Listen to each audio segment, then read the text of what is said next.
Hi, it's Emery, and we're going to be looking at how to form and to use verbs in the perfect tense. And we're going to look at how to do this on IXL, but first we'll do a little bit of review. So this is how this is the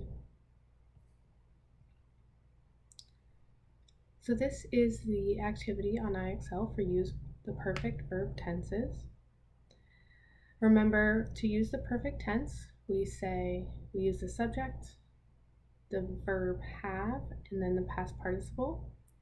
And this is to say that something has happened, has occurred before the current moment, or before the moment from which you are speaking, which could be the current moment, or it could be a moment in the past or a moment in the future.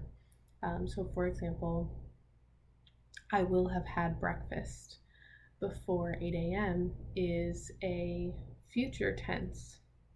I'm saying that in the future, before 8 a.m. happens, I will have already done something.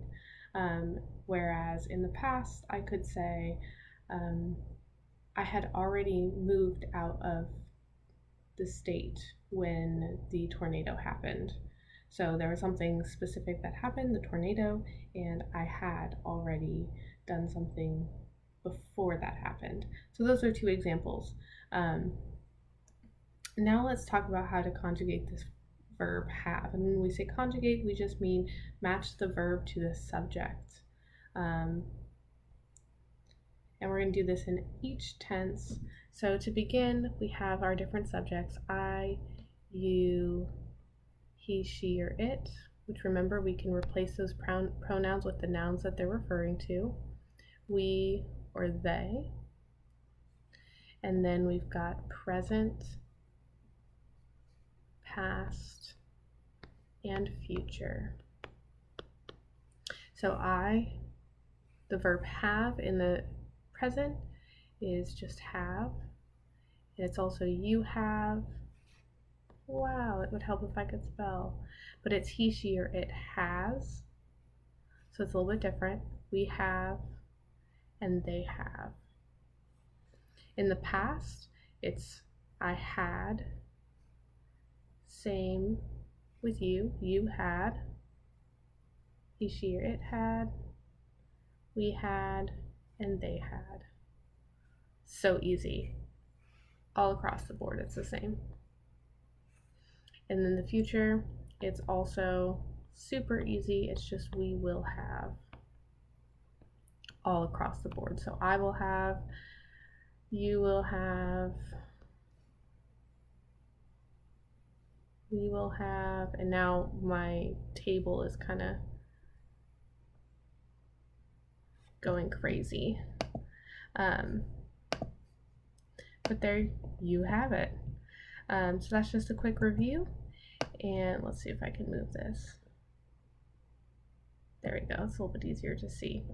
And just be aware of has. When you have he, she, or it in the present tense, it's has, but otherwise it's have, had, or will have. So let's jump into IXL. Even though my umbrella blank broken months before, so we're talking about past tense, I still hadn't, once again, past tense, bought a new one. So we're going to do had, past tense. Mrs. Campbell blank baked 3 pumpkin pies by the end of the day tomorrow. We're talking about the future, tomorrow, so we'll say will have baked. And Joe pointed out that by next month we blank worked together for over 10 years. By next month, that's a future moment, so we're going to choose the future tense. Awesome. Let's jump a couple of levels. By the time we find parking, the show blank already begun. So this is the time that you find parking is going to be in the future. So the show will have already begun is also going to be in the future. Remember, you can always go back and reread through the sentence and see if it kind of sounds right.